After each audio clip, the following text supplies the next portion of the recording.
No solo del IBEX vive el inversor, y más en tiempos de crisis como la actual. Existen otros mercados en los que invertir. Es el caso del MAP, el mercado alternativo bursátil de la Bolsa de Valencia.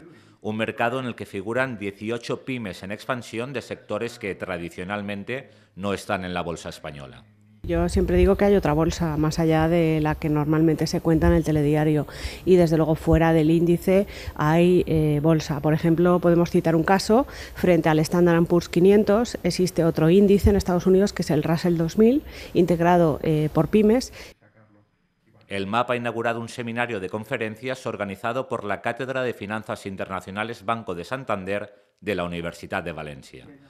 Bajo el título La bolsa al alcance de las pymes, la directora general de la Fundación Española de Estudios Bursátiles, Isabel Jiménez, y el consejero de BME Sistema de Negociación, Miguel Ángel Morro, han desgranado virtudes y problemas de un mercado, el MAP, que a día de hoy consideran menos volátil que los índices habituales de referencia. Si alguien quiere invertir en el sector juguetero, por poner un ejemplo, pues puede invertir en Imaginarium, y no hay una empresa de características similares en bolsa. O sea que tenemos la capacidad del inversor de poder diversificar aún más nuestra cartera. Imaginarium, Zinki y Gumex son empresas que cotizan en el MAP, alguna, caso de Gumex, con rentabilidad superior al 60%. Valores de un mercado que se mira en el espejo de otros mercados para pymes, como el AIM inglés o el Russell 2000 americano.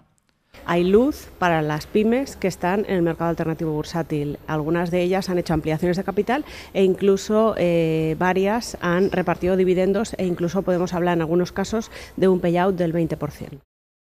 La Cátedra de Finanzas Internacionales Banco de Santander de la Universidad de Valencia prevé una nueva conferencia en la Fundación Universidad Empresa de IT el próximo miércoles 14 de marzo.